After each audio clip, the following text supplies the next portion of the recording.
संशोधन आपको करने होंगे। तो अब तक की सरकारों ने क्यों इसमें आगे बढ़ के दिलचस्पी नहीं ली? सिर्फ लॉ कमीशन बन गया, रिपोर्ट आ गई, देख लिया, ठंडे बस्ते में डाल दिया, क्यों?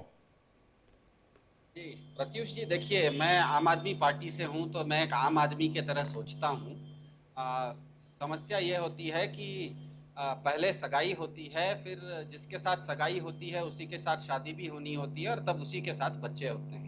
भाजपा के साथ दिक्कत यह है कि 3 महीना पहले इसने सगाई तो की समान नागरिक संहिता से, आज 3 महीने बाद शादी का प्लान कर रही है एक देश एक चुनाव के साथ, और जब बच्चा पैदा करने की बात आती है तो अचानक रात में 12 बजे नोटबंदी नाम का बच्चा ये ले आती है।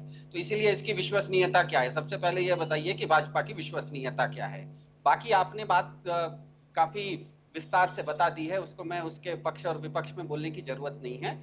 सीधा सीधा मेरे ख्याल से इस कार्यक्रम में हमारे एक वरिष्ठ वकील भी हैं। 2 धाराएं हैं भारत की। धारा 352, अगर आपको एक देश एक चुनाव करना है तो आज भारत में आपको धारा 352 लानी पड़ेगी।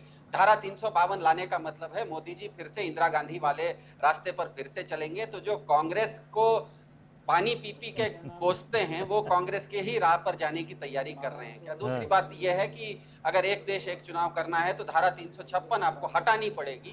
तो क्या ये दोनों करने के लिए भाजपा तैयार है? तो मेरे ख्याल से फिर से मैं कहूं, आम आदमी एक यही सोचता है कि इन्होंने 3 महीना पहले सगाई तो कर ली समान नागरिक संहिता के साथ, उनको शादी भी उसके साथ करनी थी, लेकिन अचानक इनका मन बदल गया। इन्होंने शादी अब तय कर लिया है कि शादी हम करेंगे। मैं अश्विनी दुबे जी आपके पास आऊंगा, लेकिन उससे पहले अमरीश, देखिए आपने शुरुआत में मेरे सवाल में शायद गौर नहीं किया। मैंने आपसे पूछा था कि आजादी के 20 साल तक ये सब कुछ ठीक ठाक चलता रहा, उसके बाद ऐसा क्या हुआ कि क्रम टूट गया? सिद्धार्थ शर्मा जी ने पर्टिकुलर पॉइंट को और आगे बढ़ाया। उन्होंने कहा, सुन लीजिए, अभी सिद्धार्थ शर्मा जी ने कहा कि क्या मोदी जी इंदिरा गांधी जी वाले पैटर्न पर चलने की कोशिश कर रहे हैं क्या? आप कहीं और चले गए। भाई सर, नहीं कहीं और नहीं चले गए। अरे सर, अरे ओहो, 67 के बाद 68 69 में कितने राज्यों की विधानसभा को भंग किया गया?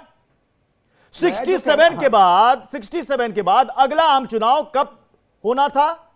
72 में। उससे पहले लोकसभा क्यों भंग कर दिया गया? क्रम तो ऐसे टूटा ना साहब, क्रम किसने तोड़ा? तो उसके बारे में कांग्रेस पार्टी ने हजारों बार अपनी बात रख चुकी है, माफी मांग ली। हुआ था वो जो चीज हुआ था उसको गलत सही तमाम विषयों पे मुद्दा पर डिबेट गलत हुआ था कि सही हुआ था? गलत हुआ था कि सही हुआ था? इमरजेंसी पे डिबेट करना चाह रहे हैं तो उस पे भी ना इमरजेंसी पे मैं नहीं जा रहा, इमरजेंसी पे जा ही नहीं रहा मैं। वन नेशन वन इलेक्शन पर, वन नेशन वन इलेक्शन की बात हो रही है। ये क्रम कैसे टूटा?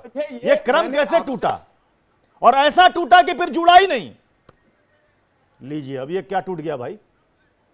संपर्क टूट गया। अमरीश, मेरी आवाज आ रही है? हाँ हाँ, आ रही है।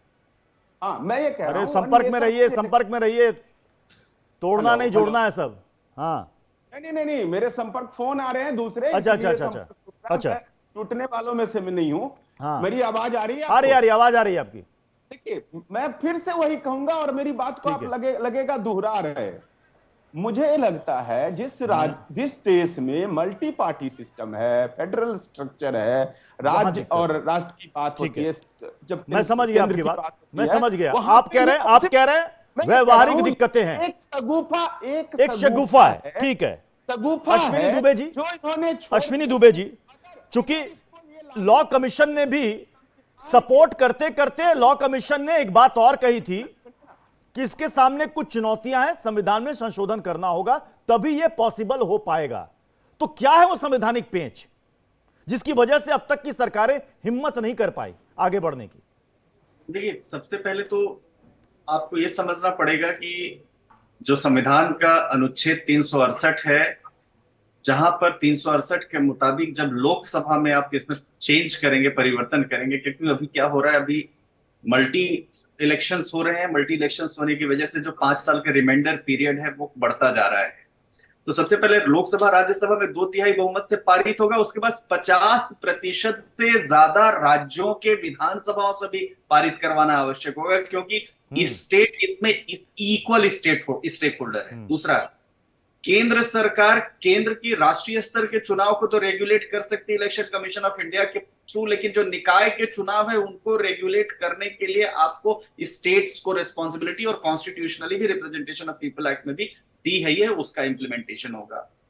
तीसरा जो अनुच्छेद 83, 85, 172, 174, 356 है, उसको संशोधित करना पड़ेगा। आर्टिकल 151 जो रिप्रेजेंटेशन ऑफ पीपल एक्ट का है, जो चुनाव के निर्वाचन का संचालन करता है, उसको संशोधित करना पड़ेगा। और आर्टिकल 83 जो संसद के सदनों की अवधि तय करता है, 5 साल, जी 5 साल, उसको करना पड़ेगा। अब जब 356 की अच्छी बात सिद्धार्थ जी ने कहा कि भाई आर्टिकल 356 का इस्तेमाल करके प्रेसिडेंट रूल अगर आप लगाते हैं, तो प्रेसिडेंट रूल लगाएंगे तो आपको इमरजेंट सिचुएशन या तो दिखानी पड़ेगी, या दिखाना पड़ेगा एक वित्तीय संकट है, या दिखाना पड़ेगा कि सरकार बहुमत में नहीं है।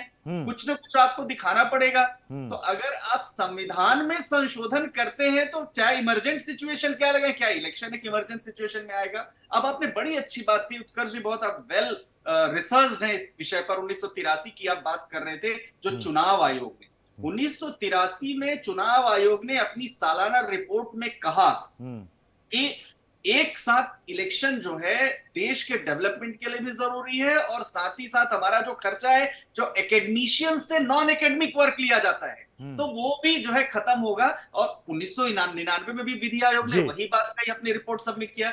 2003 में फिर अटल बिहारी वाजपेयी की जो सरकार थी उस समय किया, लेकिन उस समय जो विपक्ष की नेता थी उन्होंने उस पर बात नहीं की। फिर 2010 में लालकृष्ण आडवाणी ने भी यही बात कही। 14 में फिर से आया। अब एक और बड़ी बात, आज अगर आप कमेटी बना भी देते हैं माननीय पूर्व राष्ट्रपति की अध्यक्षता में, तो आपको अभी सिर्फ विधान लोकसभा में पारित करने से ही काम नहीं चलेगा। 50% विधानसभाओं से कैसे इसको लेंगे, दूसरा उनके टर्म को कैसे आप तोड़ेंगे, और तीसरा संघीय ढांचे